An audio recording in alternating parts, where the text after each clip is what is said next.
Well, hey, good morning. It's Rob. And yes, that was unfortunately the last few seconds of President Kennedy's life. Of course, I cut before things got really gory on that film. If you've never seen it for some reason, you can easily find it on YouTube. And that footage was shot on a camera just like this one here by a guy named Abraham Zapruder, November 22nd, 1963. Zapruder was a clothing manufacturer in Dallas. He made women's dresses and things like that. As a matter of fact, they would knock off popular dresses that they saw in the department stores and make them for a lot cheaper and sell them. That was kind of their bread and butter.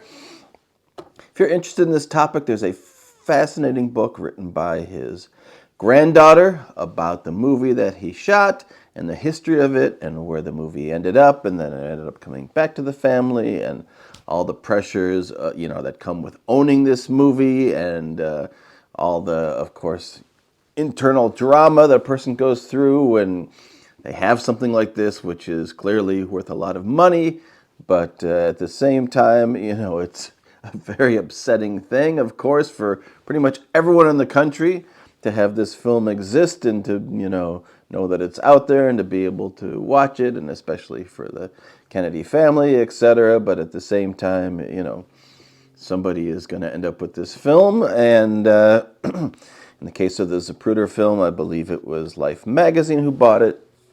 The FBI got a copy of it, and it goes on, and I don't need to go into that because we're talking about the actual hardware today. The Bell Howell Director Series 424 Zoomatic camera. So what is it? How did it work? What kind of film did it use, etc.? I'm going to start right here. This is my original regular 8 camera.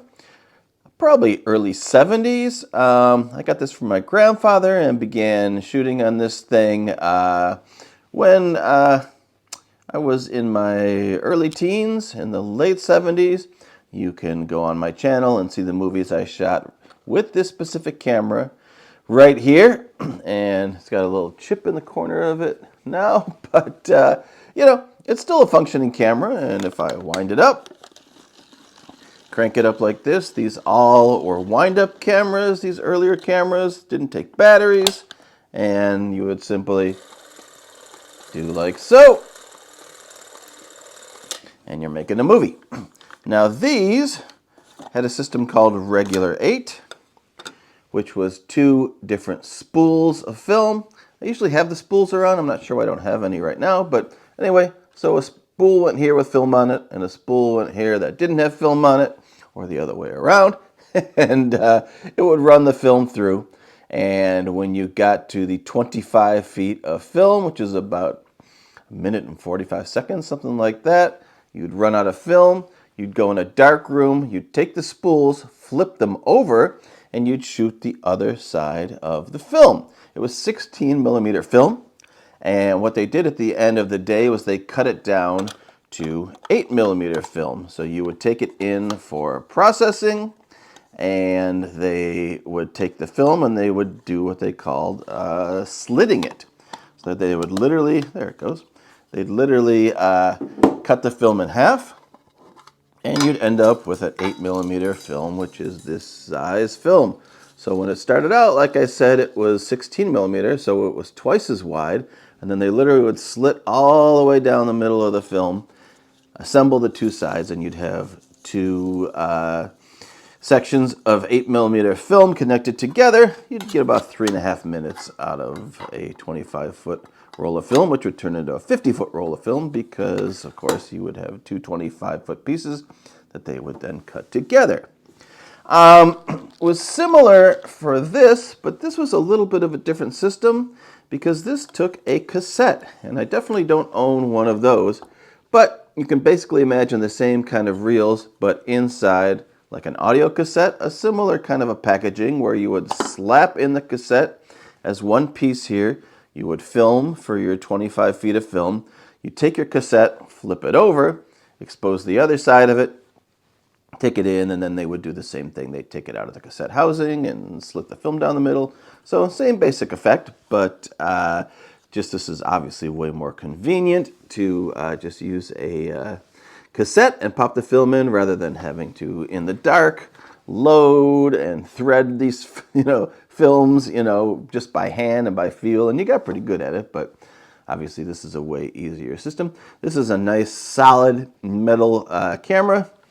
This is kind of plastic and cheap, but obviously this is a better quality, more expensive camera, and we're lucky that Zapruder owned this kind of a camera. It is a good, high-quality camera that produced really good images, and that's why we have this film today and are able to look back on it and pretty much see the events of that day as they unfolded. So, not much else to talk about there. That's the door that closes. You've got, of course, as the name implies, a Zoomatic, a zoom lens. Of course, closer and farther away on this little handle. Has a little focus ring here. And I believe this is for setting the film speed, different types of speed, faster film, slower film. You can set it up right here. And again, this is the exact same, as far as I understand, model that Zapruder had. Of course, it's not Zapruder's own camera. That's in the Smithsonian or something or other. But pretty much the same exact camera that Zapruder used to film the Kennedy assassination in '63. This even comes with a little display stand that would have been at the camera store. This just happened to come with this off of eBay where I got it. And this is pretty cool to actually have a place to display the camera like so. Very nice presentation. How did these work? Same way. It has a mechanical motor. This is a window here that tells you how much you have wound the camera. So you simply wind it, and you'll see that little red window start to come through the white. And this will tell you how much, reserve power you have. And as you are exposing the film, of course, the red goes away and the white is all that's left. You had a setting here called animation. You can see that. That's stop frame. So that is single frame film. Of course, if you want to do something fun, like move a bunch of G.I. Joe guys around, you do, one exposure. You move the G.I. Joe guy's hand a little bit to the right. Another exposure, a little farther to the right, et cetera, et cetera. And that's how you would do some kind of basic animation work with this camera. Pushing down is your normal exposure of the film. I believe these ran at like 16 or 18 frames per second. Standard film speed is 24 frames per second, so a lot of times you'll see these things are not really running at the right speed because they were shot on one of these at a different frame rate. Interestingly enough, not only can you do that, but you can double it, I believe, just by pushing it down a little more. That got my dog's attention. And of course, it's running the film through twice as fast, which means you're going to see things twice as slow. So you get regular motion here, and if you push down a little more, you get slow motion there. And so this is, just something cool that I have sitting around the house. I thought I'd show you the Bell Howell Zoomatic magazine. It says right there, magazine 8mm. They may have made one that had the regular spools that you had to load. It's got like some kind of a light sensor here. I don't think this has a battery. Maybe it has a battery hiding in there somewhere. Some of these have a battery hiding in there somewhere, and the battery usually corrodes or whatever. This may be like a mechanical one as opposed to, a battery-powered light meter. Not really sure. What else is on here? Nothing much. This will tell you how much footage you've exposed, how much film you have left in the magazine. You look straight through the viewfinder here, and you're seeing through here. And it's a pretty cool shot, actually. I wish you could see what I'm seeing here. That's pretty neat. I see myself looking through the camera.